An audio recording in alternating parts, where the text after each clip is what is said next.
Greetings, dear ones. I'm Kryon of Magnetic Service.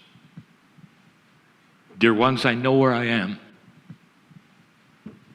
I always do. Some feel that God is in a closet somewhere. It's a closet that is shielded from humanity, and that no human being is able to go to that closet because humans don't deserve it. That is often what is taught about God. I would like to tell you something. God is in a closet, so are you. You're in the same closet. Your soul is from the creative source. Whatever you call that, that which created you knows your name today as you sit here. There is no separation. That's the premise. Every time I sit in the chair, to let you know that you are indeed magnificent in front of the eyes of God. To some, they don't believe that. We couldn't be. We're already too dirty for that. Let me ask you a question. So many of you are beautiful parents and love your children so much. What if you were going to plan this planet? How does this plan sound to you? Well, we're going to have some children, and then immediately we're going to put them someplace else, and we're not going to talk to them. And we'll make sure that all of the religions on the planet tell them they're not worthy to be talked to, and they'll never know the love that we have for them. And if they don't behave a certain way, well, I'm not going to tell you what's going to happen. This is the question. As a human being, would you do that to your children? And the answer is no, of course not. We love them. To the day of our last breath, we are in love with our children. This is pure love, dear ones. And as great as it sounds, that's only a little of what God feels for you.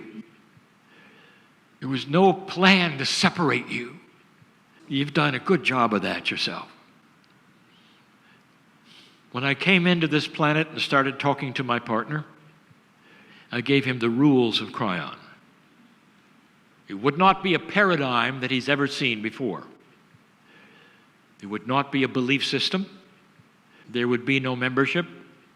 There would be no central scripture. There would be no prophet. And the only thing there would be was pure truth. That's all he needed. Because it would resound within the consciousness of humans who recognized it in their soul. Who recognized it in their soul. I'm going to call the channels today the winds of change. And it's going to center around the Argentinian, because that's who's here. Indeed, this message will be heard by many later, but this is for you sitting here now. I want to start with a little parable. It's the parable of the forest. We often speak this way so that you have a far better grasp of the actual message, because humans understand stories. It's a beautiful forest. It has a name. I'll give it later. And it's filled with beautiful trees. It's old, this forest. It's been around for a while. And through the centuries, something happened in this forest that is very common to all forests, because all over the planet, humans had decided to take a low consciousness path. This was their choice. This forest went through a great deal. The forest saw conquerors come and go. This forest saw wars come and go. But the forest continued to stand tall. But like so many other forests, there were certain larger trees. And these trees were a little darker than the others. And because they could in a dark energy, they pretty well ran the forest. And decades would come and go. And it just seemed to get a little worse. Those big trees, they always seemed to be the ones that ran things. And they didn't seem to be caring that much about the smaller trees. Even though the forest will renew itself, even the trees that would grow later, the biggest and darkest trees would do the same. You see, this was the paradigm of the time, and it would never change. There was no reason to change until something happened. It was the beginning of a weather change, a different growth pattern. There were things that they'd never seen before. One of them was a new kind of sunlight. And some recognized this instantly. There's a new kind of a seed coming with this new weather. The old trees, they weren't ready for this new weather. Oh, they'll still exist, but they'll never know what's going on. Because there are new seeds that we're going to plant all over the forest.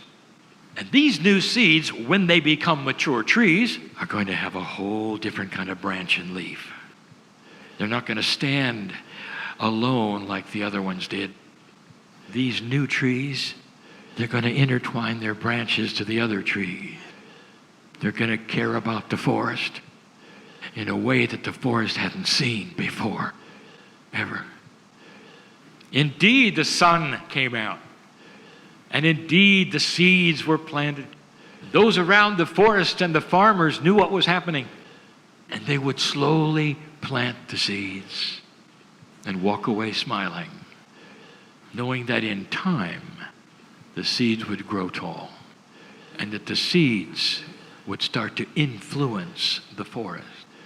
And that eventually, the tall, dark trees would die away. How long does it take to grow a forest? There were some who came back early to see how the seeds were doing. After a few years, they said, let's go see. And they came and looked, and the seeds had grown to about a meter. Not very high. Oh, but they were already starting to intertwangle their branches, intertangle. And there were those who came and saw it, and they said, this is never going to work. It's too slow. The name of the forest is Argentina. You knew that. And 2 years ago, I sat in this room in a chair like this, and I said, the light that you generate is hope. And that's going to feed the seeds. And you have. There are so many who today, who are sitting here and saying things are not going as we thought they would. Kryon, you said if we had hope that things would change. It reminds me of those who visited the forest and saw the trees were only this big. Oh, you must continue this hope. But there's more, there's more. I want to tell you what happens. You see, this is a very different paradigm. I just gave you a parable of the forest. Now that means that there are new seeds growing in the forest. What does that mean to you? There are those in your government, you don't know their name. And they may not be in this room. And they may know nothing about the shift. But they know there's a new paradigm. And they're getting taller. And they're watching. And they're seeing how things work or don't work. You may be surprised. Don't let history tell you what's happening tomorrow. Don't let the paradigm of what's gone on before tell you what's going to happen tomorrow. I mentioned something called the enlightened clock. This is the new paradigm. It has to do with change through integration instead of the alternative. And what is the alternative? Well, in the past, there are those who would say, well, the only solution is to burn the forest down. That's called war. And with it comes ultimate sorrow and horror and death and sorrow. And then when the trees start to grow again, the dark ones come back. All through earth you've seen this.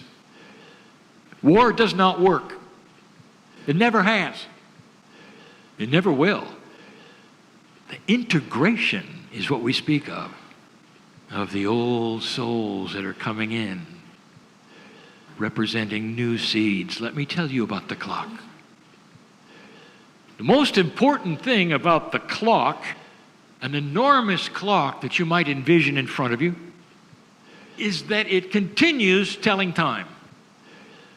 It's important. You don't want to stop the clock, because if you destroy it, you start over. You don't pick up where you were before. You have to start over. I want you to ask anyone who's been through a war. So the clock has to keep going. And if you could watch the inner workings of that clock, this enlightened clock, you'd see something interesting. In this new energy, the parts weren't wearing out anymore. New parts were integrating in with the old ones. And through a very long time, without the clock ever stopping, parts were replaced and replaced and replaced and replaced. And then the clock knew it was a different clock, one that would last for centuries.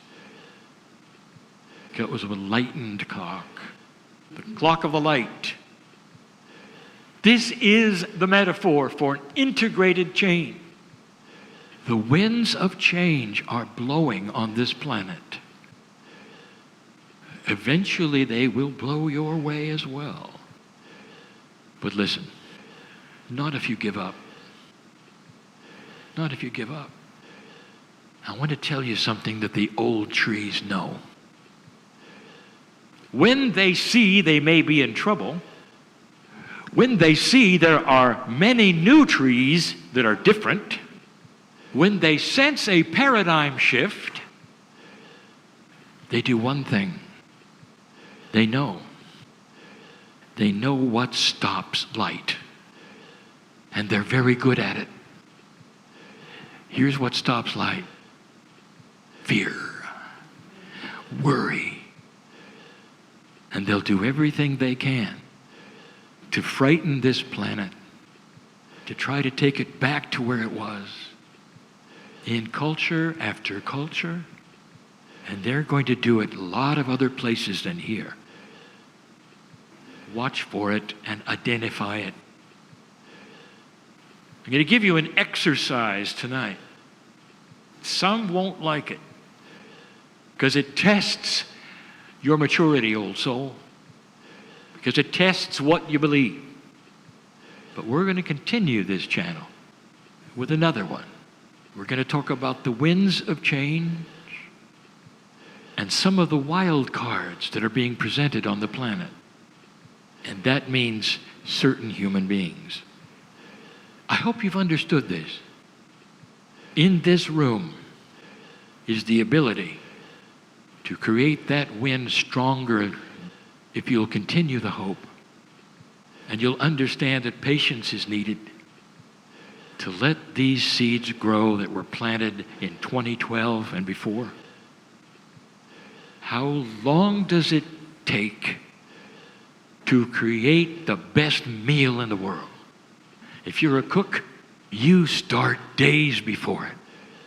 It may be only ready to be enjoyed after so much work, but then it's worth it, isn't it? The cook is in the kitchen, dear ones. Patience, dear Argentina. Love is going to win. When? It's up to you. You're still in free choice on this planet. It's important you know this. These things sometimes take 2 steps forward and 1 step back. during the step back, don't think you failed. Look at it for what it is. This is the way growth works. You sit in the light. You have the advantage. I'll be back. And so it is.